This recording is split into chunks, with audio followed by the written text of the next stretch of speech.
الفضل YouTube channel میں آپ کا استقبال ہے۔ السلام علیکم ورحمۃ اللہ وبرکاتہ۔ سورہ آل عمران آیت نمبر 34۔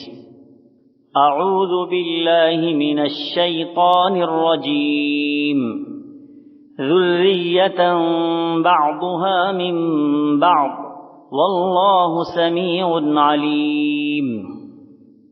یہ ایک سلسلے کے لوگ تھے جو ایک دوسرے کی نسل سے پیدا ہوئے۔ اللہ سب کچھ سنتا اور جانتا ہے۔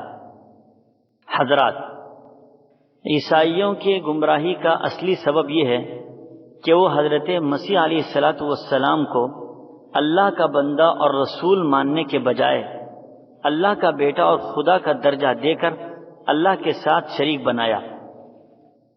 اس لیے آیت میں اشارہ کیا گیا کہ اس سے پہلے والی آیت میں حضرات انبیاء علیہ السلام میں سے حضرت آدم علیہ السلام، حضرت نوح علیہ السلام، حضرت ابراہیم علیہ السلام کے خاندان اور حضرت عمران کے خاندان کا تذکرہ کر کے یہ بتلا دیا گیا کہ یہ سب پیغمبر انسان تھے، اللہ کے بھیجے گئے رسول تھے۔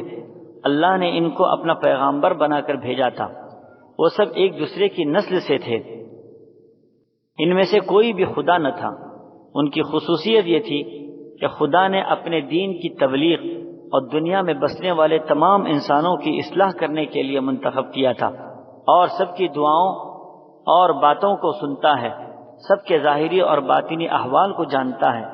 اللہ کا ہر کام حکمت کے مطابق ہوتا ہے۔ اللہ ہم سب کو ان باتوں پر ایمان رکھنے کی توفیق عطا فرمائے۔ اس چینل کو سبسکرائب کریں اور اس کو زیادہ سے زیادہ شیئر کرنے کی کوشش کریں۔